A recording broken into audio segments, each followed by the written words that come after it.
Hello, everybody, and welcome back to some more Quest for Glory. We just finished our sleep with Harold the Hermit, and it looks like we're being chased by a bandit. Let's see if we can escape him.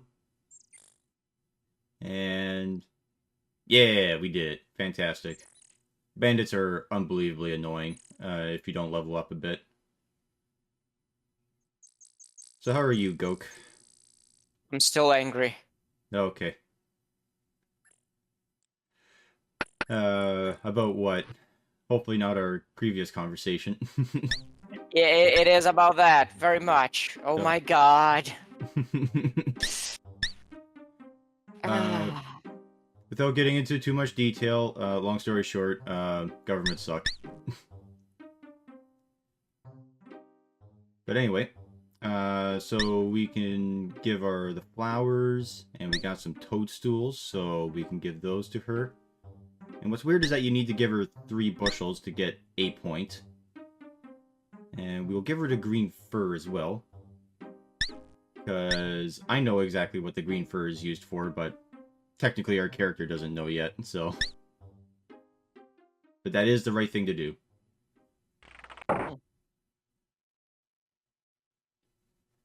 And there's also one random event that we need to do, but it's kind of annoying just because there's no consistency as to when it happens. So I think it happens in this video, but still. Oh, sunset's approaching, so... Oh, okay, I see what I'm doing now. We will be doing our thieving stuff today. So that should be fun. And this is basically going to be the only point in the game where we're actually going to be doing any kind of thieving. Or, like, in the series, I should say. Because later on, they introduce the honor system. And being a thief and doing thief stuff just dramatically drops your honor like a rock.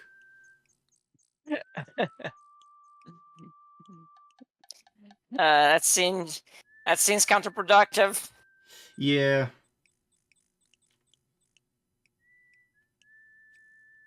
Ooh, glowing I coin. Let's take it. Oh.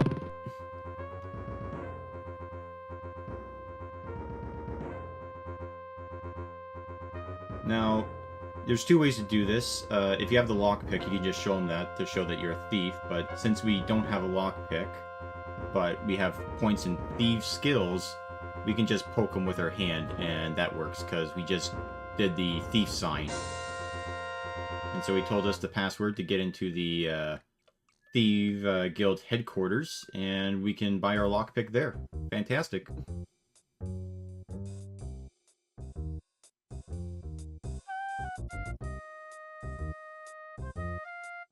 Alright, the password is Swordfish. Have you seen that movie? Swordfish? No. Well, if you speak proper English, it's pronounced swordfish, but, but, you know, you haven't even seen Swordfish? Or Password No. Swordfish? Okay. It's not very good. I think the only real notable thing about it is that it's one of... I think it's the only movie where Halle Berry gets her tits out, and that's about it.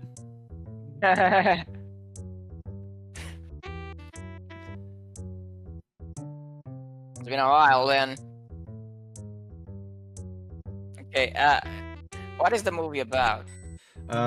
Basically, John Travolta hires someone else to hack into a super secret government building, and in exchange for that, he will fix up the guy's life by having him reunited with his daughter from his ex-wife. And the hacking scene is like really fucking shitty because he has to like make a Rubik's Cube of code. And it makes about as much sense as I just explained it. Like, I understand that coding, it looks very boring from an outsider looking in, but even then, That's a little bit too stupid. A Rubik's Cube out of you know, it doesn't make much sense either. That's basically the only way I can explain it. He makes a Rubik's Cube of code, and that's everything that he needs in order to hack in and take all the information from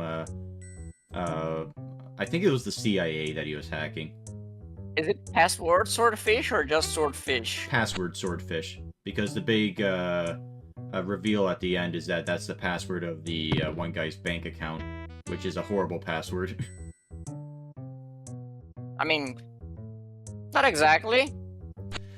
If you're taking like something that people are not gonna guess on the spot, a swordfish is not a bad one. The reason it's But a what- bad password is because a human may not be able to figure out immediately, but an algorithm can figure it out very easily. And if an algorithm can figure it out very easily, then it's a bad password. So a good rule of thumb is to not treat passwords as passwords, but treat them more like passphrases. So if you make more of a sentence, then that's a much better password. Or better yet, just donkey punch the keyboard a few times and that will be your password.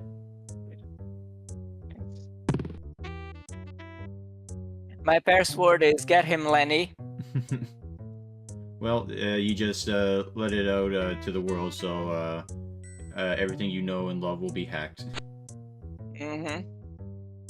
Oh no! Not my Pornhub account!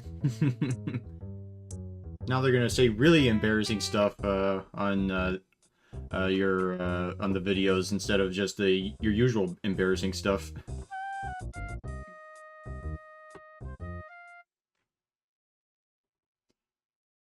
Alright, so we got our lockpick, and we got our thieving license, so we can fence any goods that we get. But first, we must use the lockpick on ourselves. And we die immediately.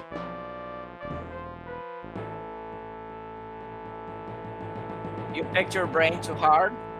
Yeah, we inserted the lockpick into our nose, and we poked our brain and bled out from a hemorrhage.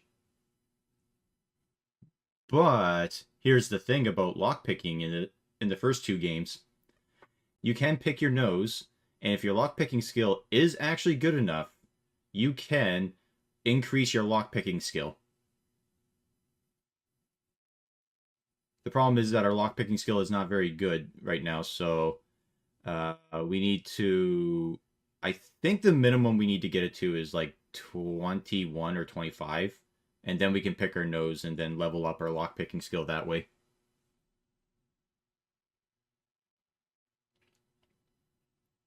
And man, these are some tough-ass doors, so... it's gonna take us at least a couple hours just to do this. This door has nothing to fear from you. Just a few more times. Come on. Picking, picking, picking. Oh my god. Have you ever seen have you ever seen like a keysmith, a locksmith pick a lock? No. The closest I've seen is, Hey, we finally got it open. Fantastic. The closest I've seen is a YouTube channel of the lockpicking lawyer doing some stuff. And that was pretty fun watching him do stuff. Now, just for fun, I'm going to find a whole bunch of ways that you can fuck up, because they are pretty hilarious. So, just do a quick save. Let's open up the door and see what's in. We were just warned that there's a bunch of people that sounds like they're snoring, but yeah, I'm sure it's nothing. We could sneak by.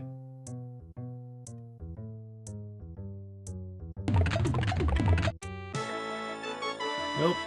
We got arrested. Feels bad.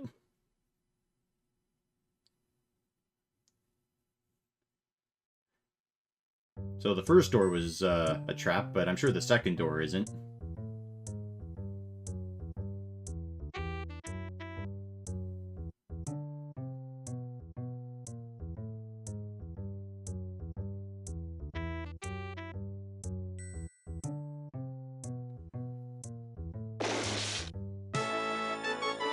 That was somehow even worse. Alright.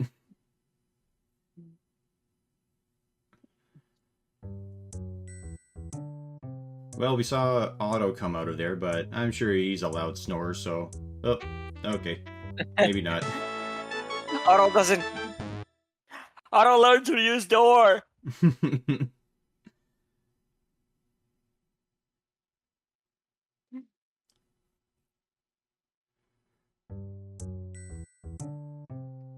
And here's the last way that I know you can fuck up. If you take the picture before removing the vase...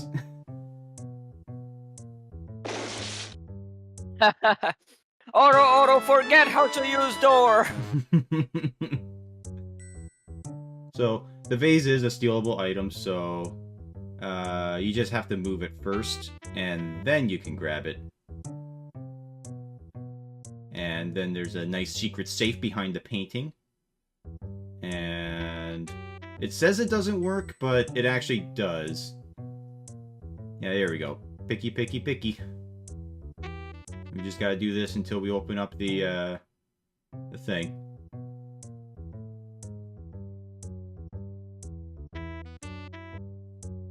I go by Oblivion. Oh. Yeah, if you do it a bit too much, then you get unlucky and the game fucks you. You go by Oblivion rules, you just keep shoving it like fix there until they work. Yeah, I mean, I don't know. I always found that the way that, like, the Elder Scrolls did it, it was, like, fine. For lockpicking. I hate the one in Oblivion. I could never get the hang of it. I don't know. It might just be me, but I found it not too bad. I honestly prefer the one in... I honestly prefer the lockpicking in Morrowind over Oblivion. Because because Morrowind at least it's a chance. Like, in Oblivion's this mini game that I could never get the timing right. It's just so frustrating. And then I try to get the timing, but then it just breaks the lockpick, and it's like I might as well just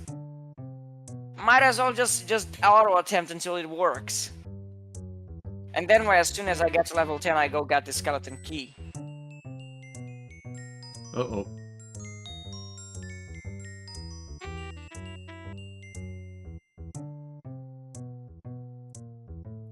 Now, I'm not sure if that's always scripted to happen, or if it's based on how good your luck is, but either way, lucky us, he didn't notice us. How does luck increase again? Luck increases by just doing things. Nobody actually knows how it activates, or levels up. And then we just make sure that, it seems like we were never here. And then we head out. So, we just robbed the sheriff. So, that was a success. And there's only one other place that we can rob. And that is the old lady at the end of the street.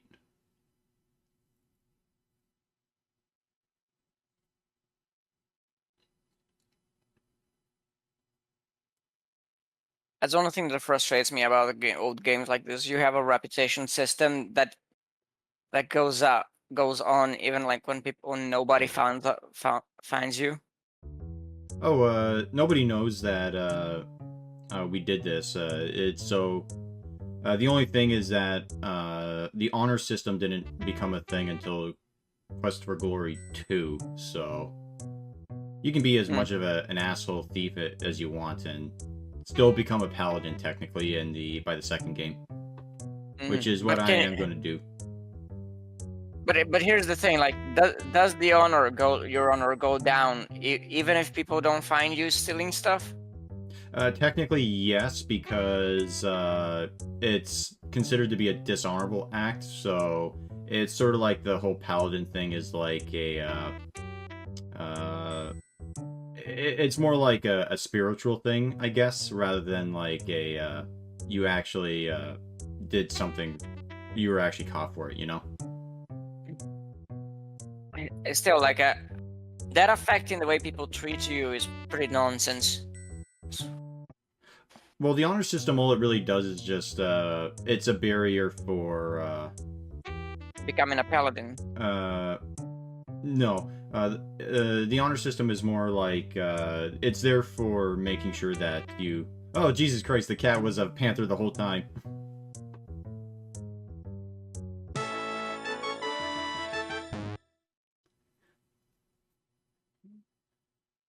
Oh, death by sandpaper feels bad.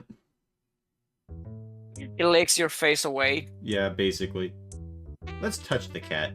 I'm sure that'll go over well.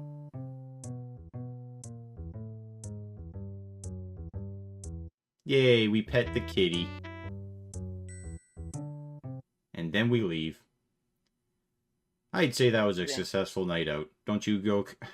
Did you manage to steal anything? Yeah, we stole some candlesticks, some coins, and a pearl necklace.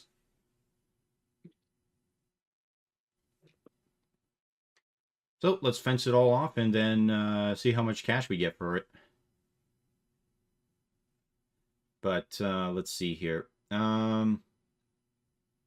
What was I saying? Oh, yeah. So the honor system is pretty much just there to show just how good of a paladin you are, essentially.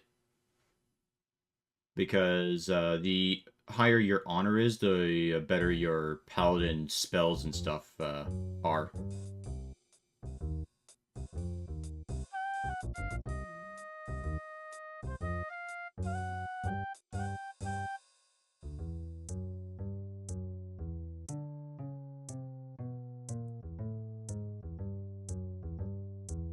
Alrighty then. Go over here, have the guy pop up, and fence a bunch of stuff.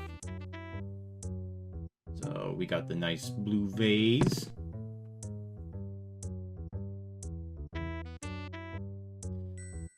Alright, 40 silver, not too shabby. And the candelabra, 150, pretty nice, pretty nice. And the music box, 90, alright. And the candlesticks are 100. And the pearls are 500. Whew. Now we can afford that, yeah, we can afford the chainmail armor. Fantastic.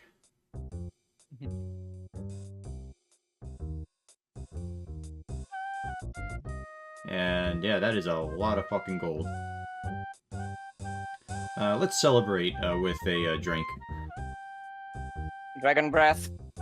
No, the dragon breath is a bit too mighty for us. We'll just stick with troll sweat, though. Or no, okay. We do dragon's breath. So for 25 silver, this better be some banger shit.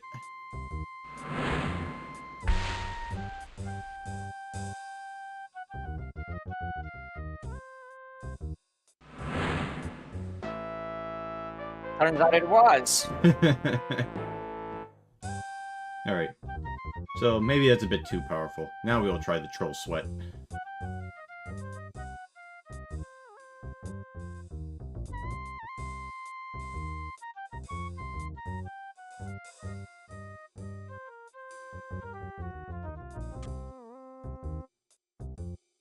Alright, let's see how bad this stuff is. Smells like troll sweat, tastes like troll sweat, and it is troll sweat. He just vomit. No, we just It immediately just- passed out and got thrown out. And we just found out that someone just relieved us of all of our money.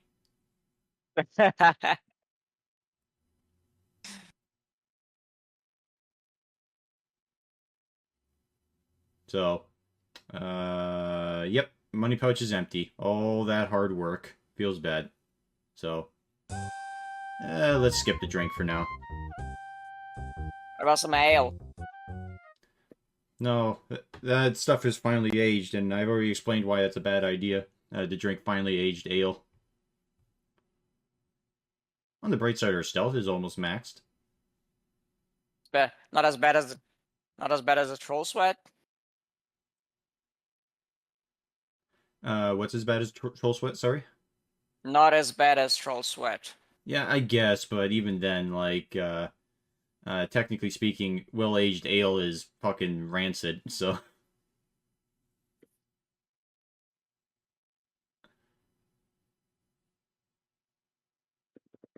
Alright, I think our lockpicking skill is good enough for us to pick our own noses now, but... let's see. I think I'm also just trying out some other places. Unfortunately, they all have deadbolts on them, so we can't actually open them up, but... you still get a little bit of practice in. And for whatever reason, you can't lockpick this door. Or this one. It's weird.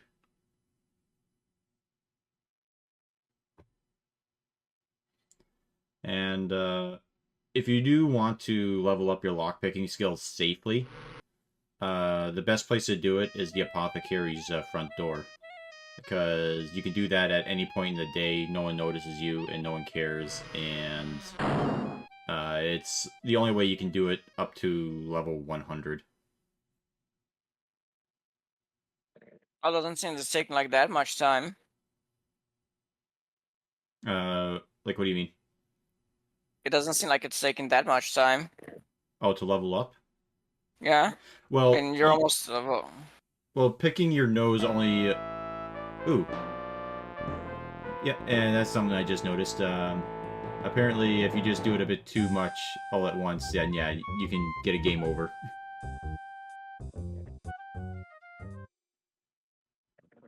So, whoops-a-doodles on my end.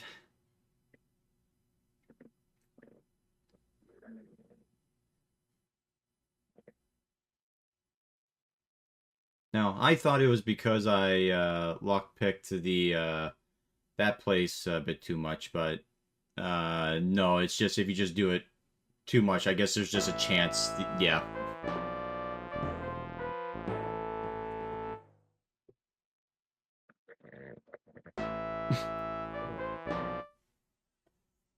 Yeah, now I'm just getting unlucky, and just the first door I lockpick, I just get arrested. Feels bad. Knocking your head against the wall.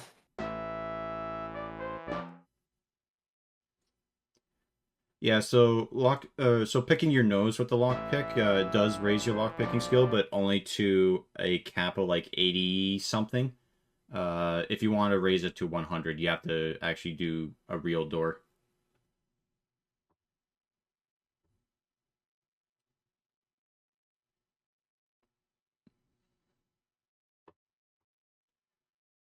Let's... I think I try out the doors a few more times just to raise my lockpicking skill. Because I can't remember if it's a if it was like 25 or 41. Like, it's a weird number as to what your lockpicking skill has to be before picking your nose safely is a thing.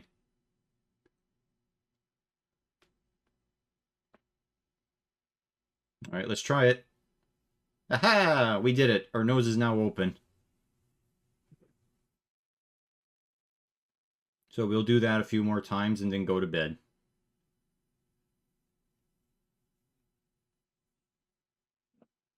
Yep, there we are. Lockpick skill went up by 1.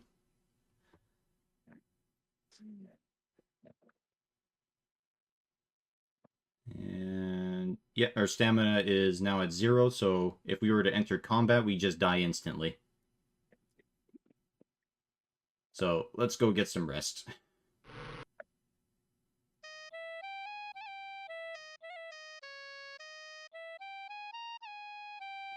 So, let's buy a night's rest.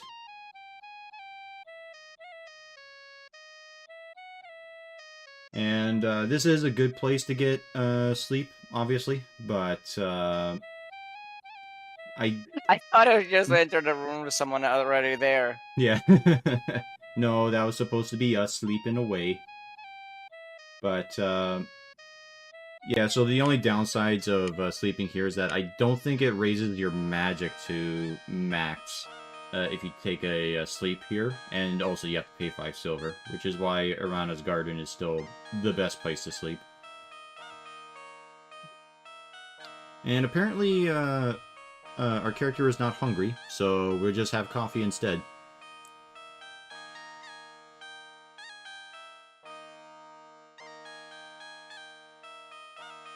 You're not hungry, sir. It's just an illusion of your stupid mind.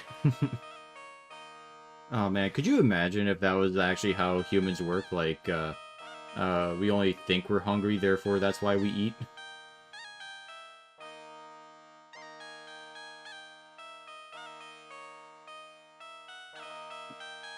I'm guessing you're really thinking of the philosophical debate that surrounds. No, I'm just. I just. I was just thinking, maybe that's how it works for fat people.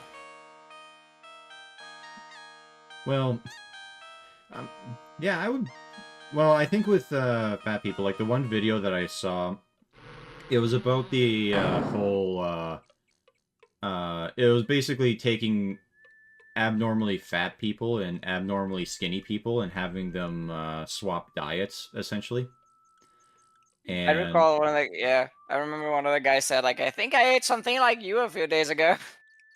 yeah, the one that I saw, it was it was a British show, and it was this woman who weighed like 90 pounds, and all she would eat was 12 cups of tea and like a cheese sandwich every day. And then they paired her up with a woman who weighed like 300 to 400 pounds, something like that. And her diet consisted of eating like once every like 4 hours, and every time it was sort of like a bag of chips, a whole box of cookies, 2 or 3 Red Bulls, and like all this other shit. That's pretty disgusting. Yeah. But they found out that if you just swap their diets around, like, um, what ended up happening was that their stomach capacity immediately adapted to the new diet. So, like, the fat person was like, I'm not, I'm just having this tea and the sandwich, and I'm feeling full all of a sudden. And then the skinny woman is like, man, I'm eating like you are, and now I'm hungry. Yeah, it's because it's still like, and their diets are horrible even because it's just like, it's not food that is nutrient rich. It's just nutrient rich. Hmm. It's just like the fat woman was a bunch of candy, processed foods. Yeah. Really, sometimes it's just really not healthy to base your diet on. Even like, let alone in the quantities she ate. And the other woman, like a cheese sandwich. That like, imagine how many nutrient deficiencies her body has. Oh yeah, like in the show, the woman legit looked like a skeleton. She looked like she was about to drop dead at any point. Yeah, because it's ridiculous. Like you just like there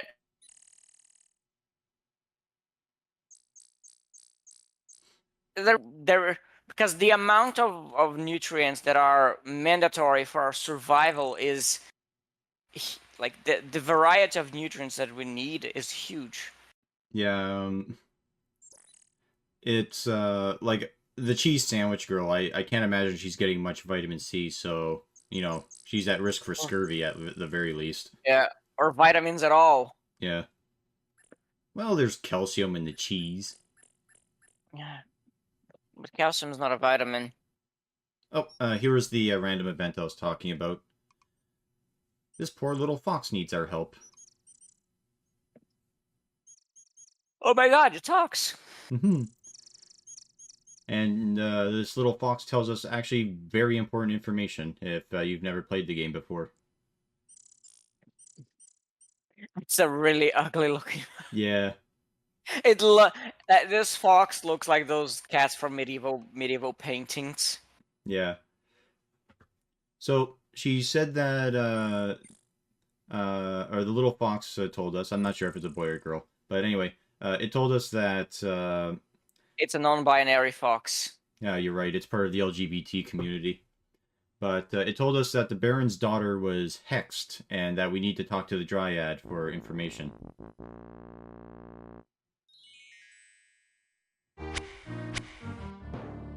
Oh, and I like this guy.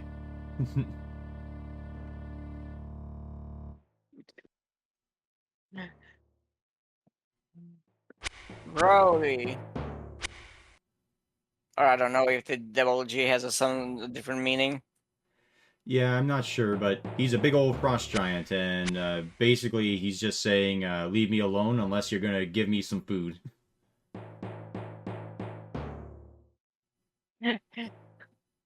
Here's a bowl of spicy chili. Well, he says either give me a lot of food or a fuck ton of fruit. And the reason why he wants fruit is so he can make mead with it.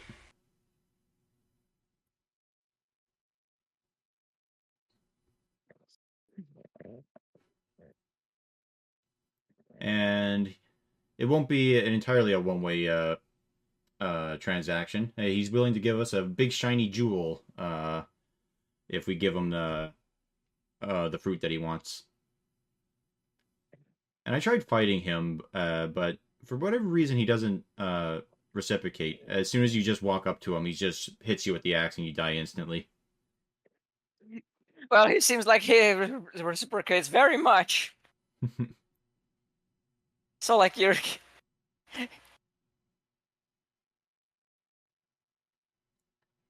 Oh, there was also another thing. We were actually over encumbered by carrying like the 50 apples we needed to give to the giant. But encumbrance works a bit weird in this game.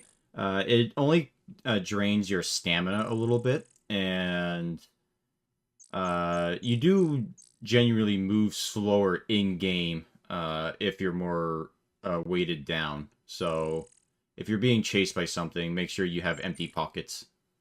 I'm annoyed that he required fruit to make mead. Yeah, it's supposed to be honey, but, you know, I guess... Well, moonshine is made out of fucking anything, so I guess it doesn't really matter. Alcohol's alcohol.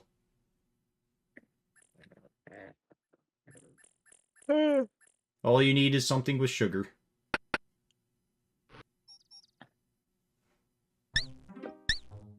During the Middle Ages, a tavern, like the establishment taverns, was actually at least I'm thinking in the context of medieval England. A tavern was an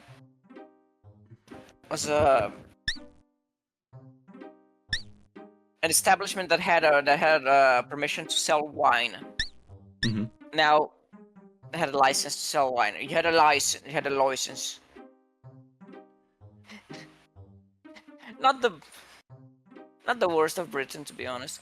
But yeah, and back then, wine was any alcoholic beverage made of fruit. So you could, like, perry was considered wine, and so was like cider.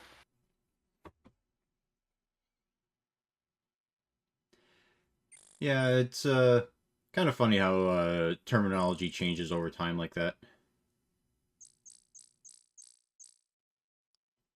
And let's see.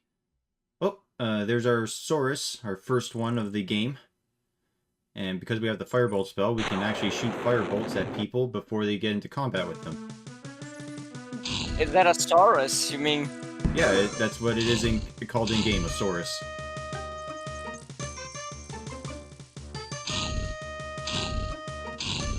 they're not too hard. They don't really dodge or defend themselves, so you can just sort of swipe at them, but they hit harder than goblins. Was his first name George?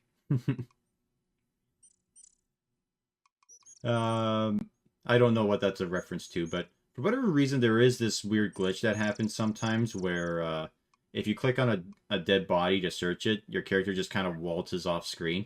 I don't know what causes that. But it's fine that we can't search the source, because the source does not have anything on it.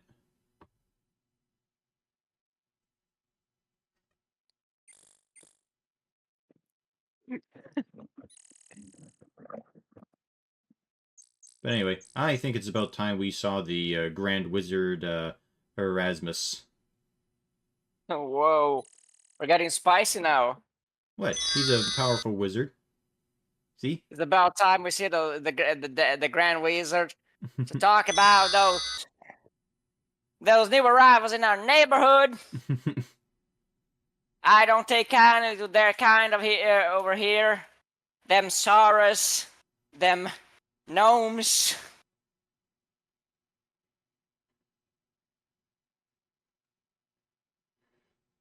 Saurus, get out.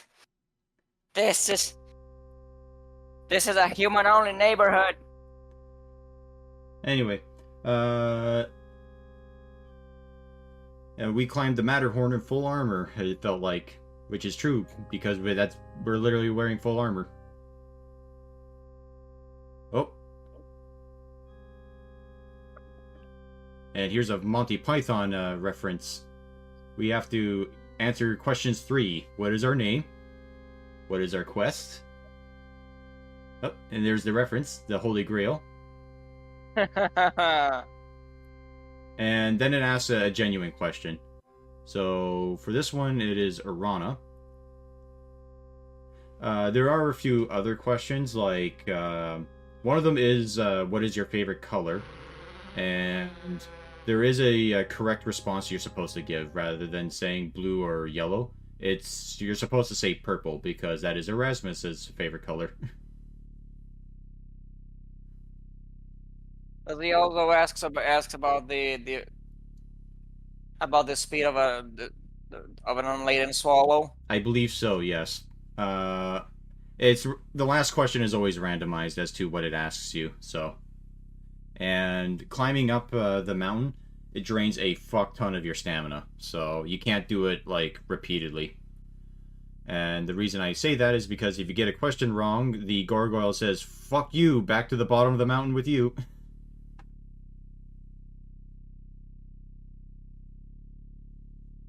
But anyway, if you try and touch anything in here, you get teleported down to the bottom of the mountain. So you just climb the stairs. Ah.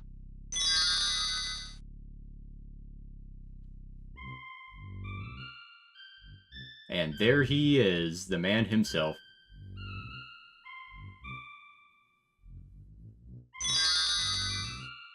Mr. Grand Wizard, grant me the knowledge of the supreme N-word. What is thy most powerful racial slur? Alright, so he's asking us if we know spells. So we know the open spell, the fetch spell, and flame dart, and trigger. Huzzah! Now we can play the Mage's Maze, which is a horribly programmed fucking minigame. Or arcade sequence. Ooh. Did the screen just go black, or? Yes, it did. Oh, that was weird. Oh, I think what happened was that the game crashed, and I had to restart it. Whoopsies. So, technical difficulties, but we're right back. Good thing I just saved right there. So the game gives you no idea as to what you're supposed to do, and it is so poorly programmed that the guy who suggested we play this game has no idea how to play the fucking game. So what we're supposed to do is that we're the blue little thing in the corner there. we're supposed to get to the opposite end of the corner. And we do that by putting down bridges and ladders, and growing and shrinking our little blue guy so he can get through holes and climb down the ladders. And we have to try and stop the purple guy from completing his goal. Yay, and I won. So, why are we playing this game again? Because Erasmus enjoys playing the Mage's Maze, and he said that he'd give us the Dazzle spell if we did it, which he did. So, huzzah! Oh, and of course I just asked him right as he was taking a drink. So, here we go. Oh, damn it. The thing about Erasmus is that he likes to tell jokes. And unfortunately, I skipped his dialogue box, so we couldn't find out what amazing joke he was going to tell us.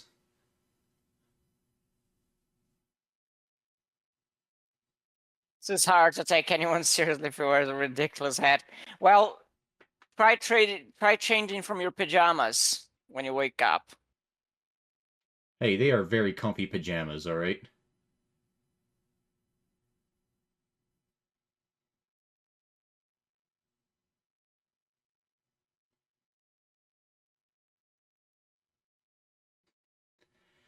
I love these two. They're great.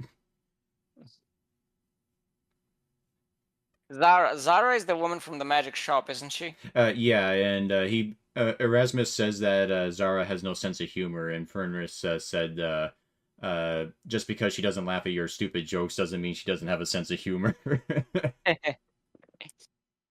Hey, Erasmus laughs at my stupid jokes. Maybe you're just a creepy old man. I don't know. That's a smile you could trust.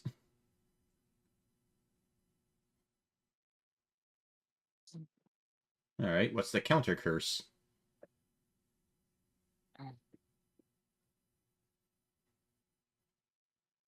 Alright, so a hero has to come from the east, free the man in the form of the beast, and bring the child out from the band, and drive the cursor from the land.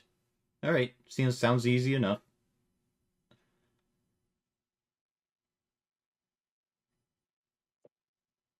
A magic mirror, you say?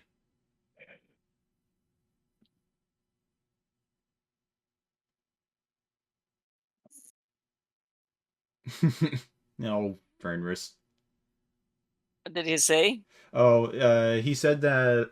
Oh, Erasmus said that the most common magic mirror is the one that where a face appears and talks to you, and Fenris said that the one in the master bedroom has a weird face in it all the time, and Erasmus said that one's not magical, and then Fenris said, "Well, every time you walk in, there's a weird face in the mirror."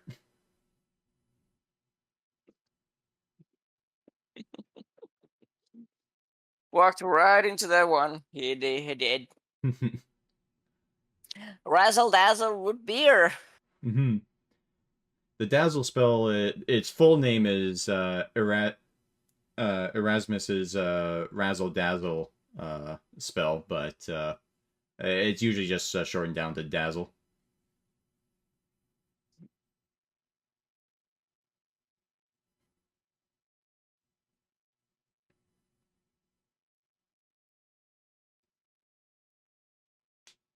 Ooh, the Wizard's Institute of Technosorcery.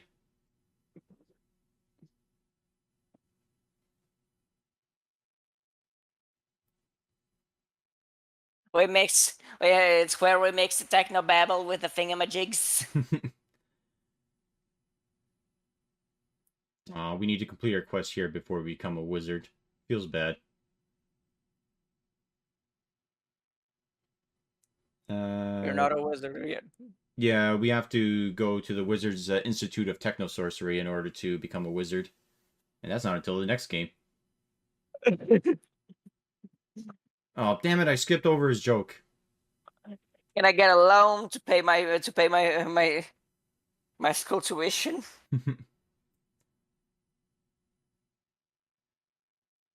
A necromancer.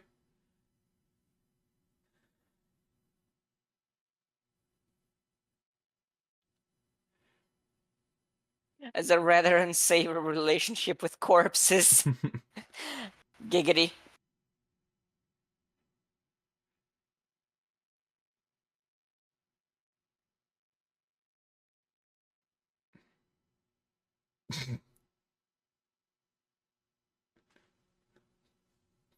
Fucking Erasmus is losing the mage's maze to fucking Fenris. He's losing the debates to a rat. Like he's getting roasted by a rat. So I think that is of even more concern. Mm-hmm.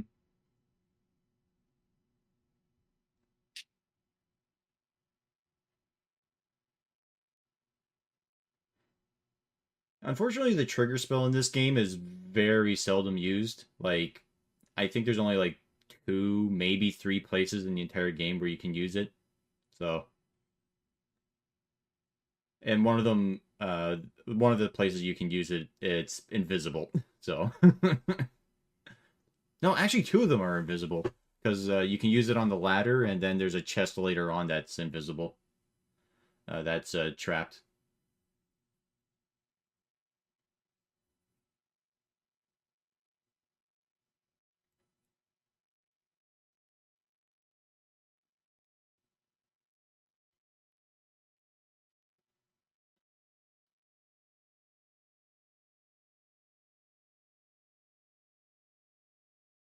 Oh, what's big and purple and eats whatever that is. Undocumented migrants.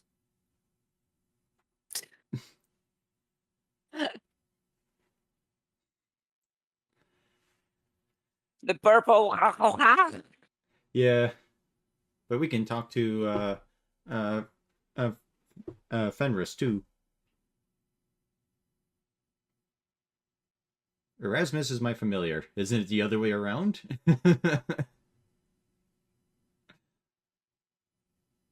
All these years and you still don't know. uh, but anyway, we're pretty much done here, so I guess we can leave. And unfortunately, that pisses off Erasmus, so he teleports us immediately to the bottom of the mountain, which I guess is convenient. He's angry that you left. Yeah, so he forced us to leave. But yeah, you can see how low our stamina is from walking up that mountain. How?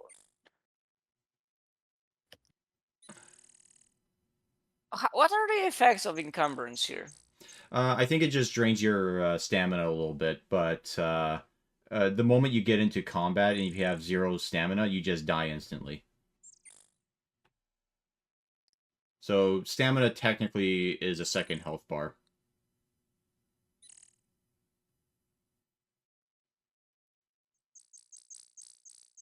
You I know, think it. Hmm? from certain angles, it looks like your character has a receding hairline. Hey, look, man. 16 colors, you can only do so much with that, alright? Well, I think it's like 32 colors at this point, or what was it, 256? I can't remember. A lot of Probably, colors. I mean, it's a lot more than 16. Okay, Yeah. Uh, just I'm on the just saying screen that the alone. original game had 16 colors to work with, and, you know, you got to make some sacrifices here and there, and sometimes it's the hairline. Well, in all fairness, it's kind of impressive what they did with 16 colors in that game. Mm-hmm. If that is true, that is. In the original game, yeah, with the original engine.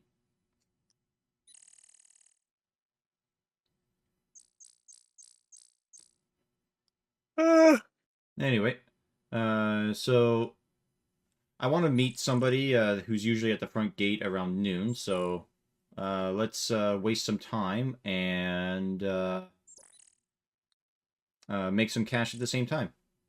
So we shall go and clean up horse poop.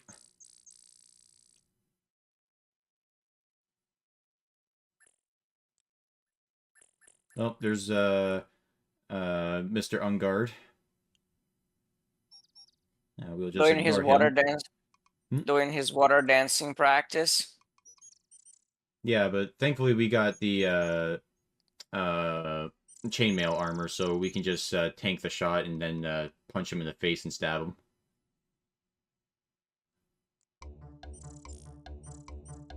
You don't get that reference, do you?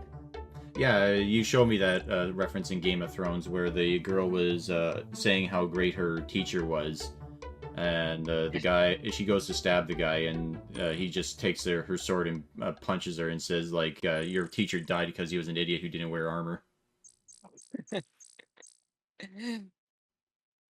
Which is true.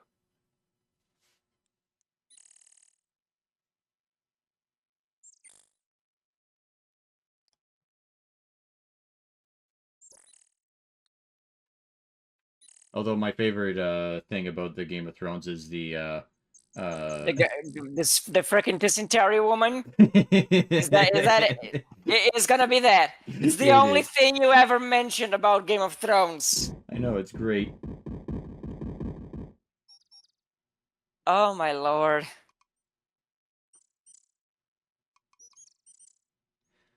No, it's just one of those things I just find funny that George R. R. Martin just goes out of his way to have arguments with fucking Tolkien about how great Game of Thrones is compared to Lord of the Rings. And he wrote about a fucking woman dying from dysentery in like extreme detail, I might add. Goodness gracious. And does the woman die actually? Well, I don't probably know if did she because actually dies, but it just goes into detail about how she basically shit the entire night.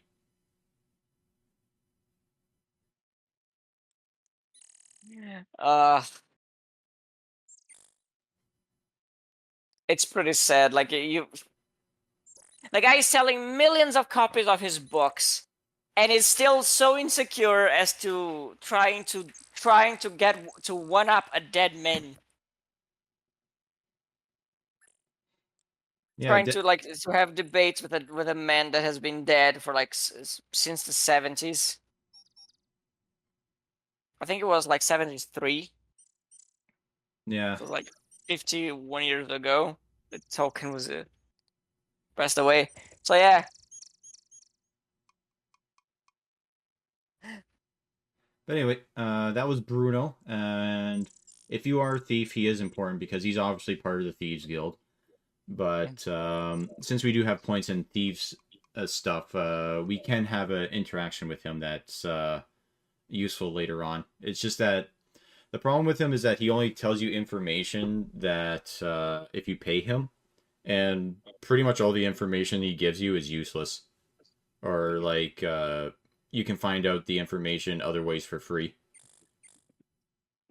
So like he'll tell you how to get into Baba Yaga's hut, for example, but you can just go to the front gate and there's a talking skull who says that, yeah, if you want to get in, then just give me a gem so I can see, and then I'll tell you the password to get in. does that have to be a specific gem or can it be something else? Just a glowing one, and lo and behold, we got a glowing one from the giant. Oh, your HP is low. Even worse, our stamina is low, and thankfully it hit 0 and we didn't die, so thank God for that. I guess it was right about as you were right about to win the. Yeah. So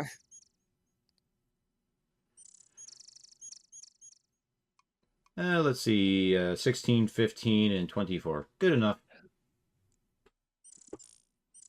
gotta go sleep under a tree.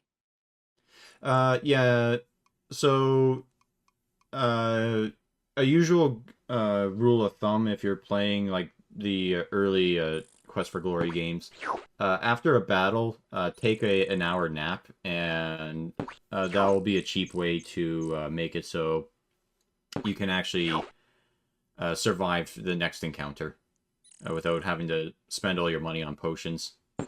Because potions ain't cheap in this game. What are you trying to do here? Catch the spitting seed. What were you missing again for the last time you tried this?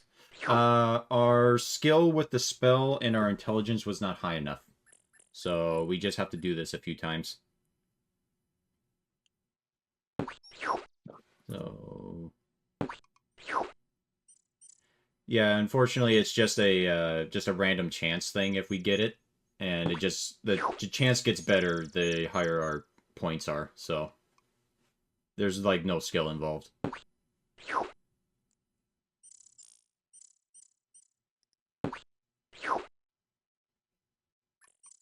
Aha! It finally worked. Boop. And one magical spitting seed for us.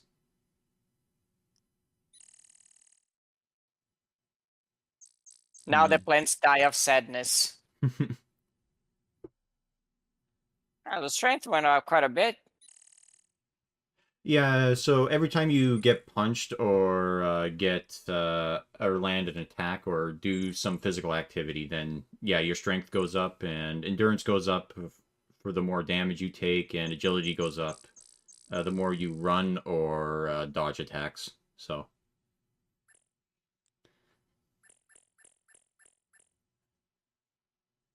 And because it is almost nightfall and we are pretty low on everything, we shall call it a night.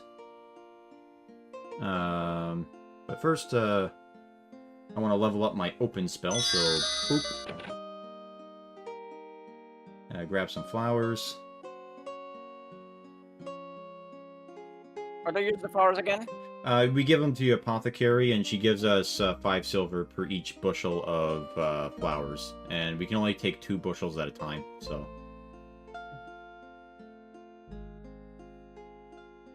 Alright, just save real quick, and... let's see, what was I doing here?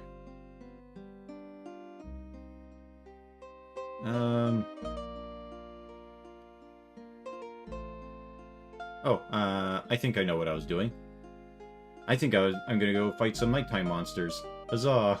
That won't end horribly. Anyway, there's the Cheetar. Or the Panthar. And because they are way too fucking dangerous, I'm going to cast the Calm spell and then hit it with a Firebolt, and...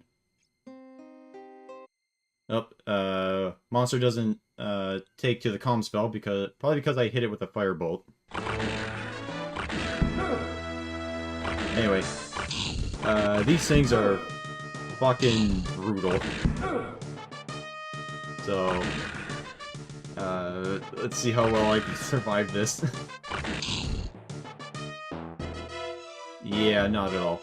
So, I'm just gonna run away and chug some potions down as fast as I can. Oh, shit. Back into battle.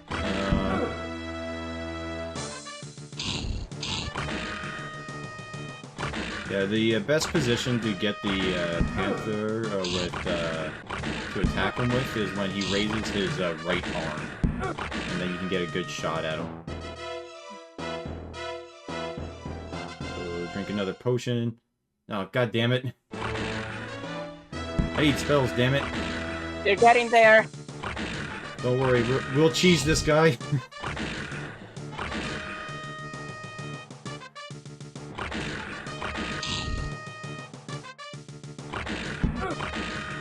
Oh god, our stamina is too low now as well.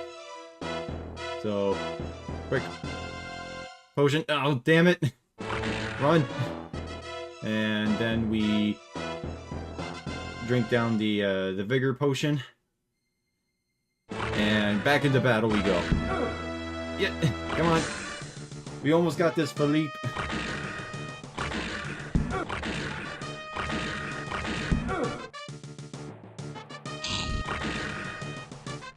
Oh god, we are actually so close.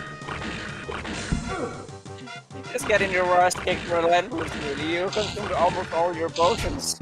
Pretty much, but we did it. Huzzah! And one of the ingredients we need for the apothecary are Cheetar claws. And she says she pays, I think, 5 silver per each claw, and I think every time you search a Cheetar, you get like 5 or 6 claws. So, it's not too bad. Oh, and there's the Manta Ray. And they're weird because they kind of appear like that, and they kind of ignore you, but if you get into battle with them, they shoot lightning bolts out of their tails. Which you'd think would be really hard to dodge, and it kind of is, but surprisingly, it's also very easy to dodge. It's weird. Like, they're actually a pretty good enemy to fight if you want to level up your combat skills.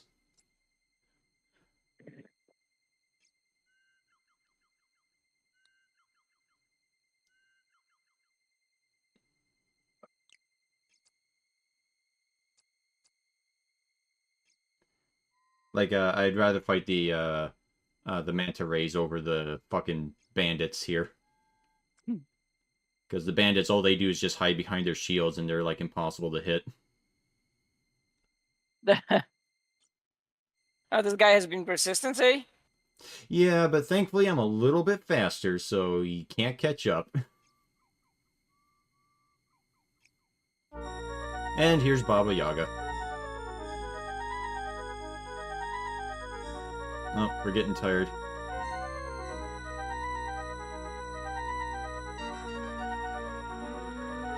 Well, I'm stupid. I want to enter. Ogress. And if we ask what an ogress is, he calls us an idiot. Yeah, so you just ask him what the rhyme is, and he just tells you.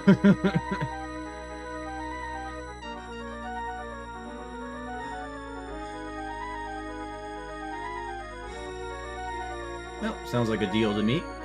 So, there you go.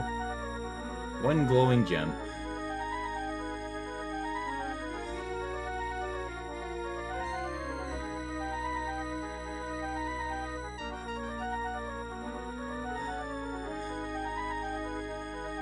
Now, I'm not 100% sure if I end this video by actually seeing Baba Yaga or not, but let's see. Because there is a certain quest we need to do for her that's time sensitive, so I think I don't visit her just yet, but we got the gate open, and we know the rhyme, so we got that part covered anyway. Oh, and here's the Goblin Playground, where if you want to farm goblins all day and level up your skills, that's the place to do it.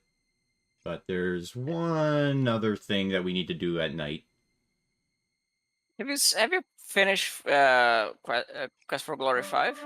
No, I've been way too busy lately, so I haven't had a chance to do it.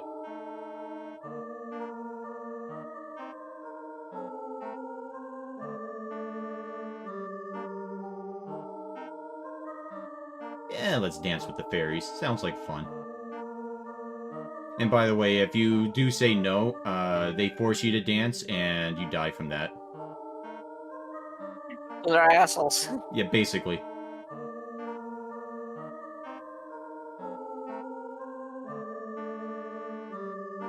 And, I don't know, this kind of gets me. I find it surprisingly beautiful, this little sequence you do.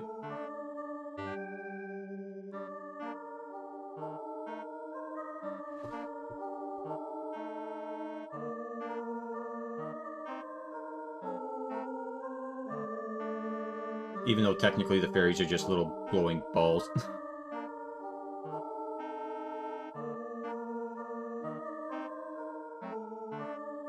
It sounds like it looks like he's slowly absorbing the fairies. Just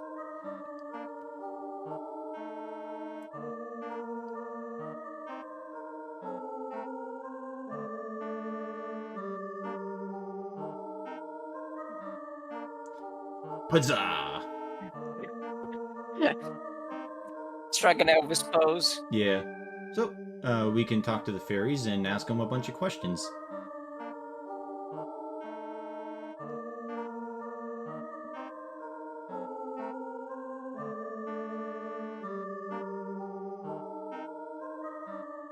Let's see. Don't ask them about the brigands, because they call you boring and then sort of end the conversation early.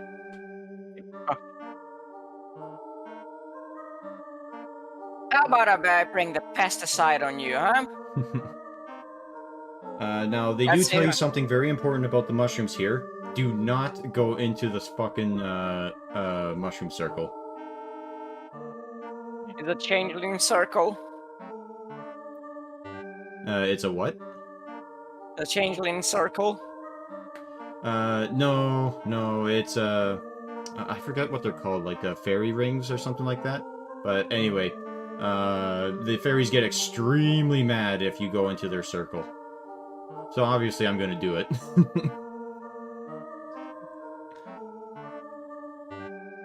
Anyway, so we do need fairy dust from these fairies, so you need an empty... Grab one of them and shake it really hard. Yeah, basically. So they gave us a bunch of fairy dust, and we are good to go. But first, let's end the video by going to their circle.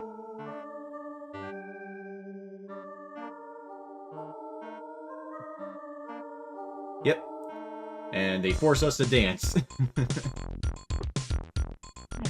And we die.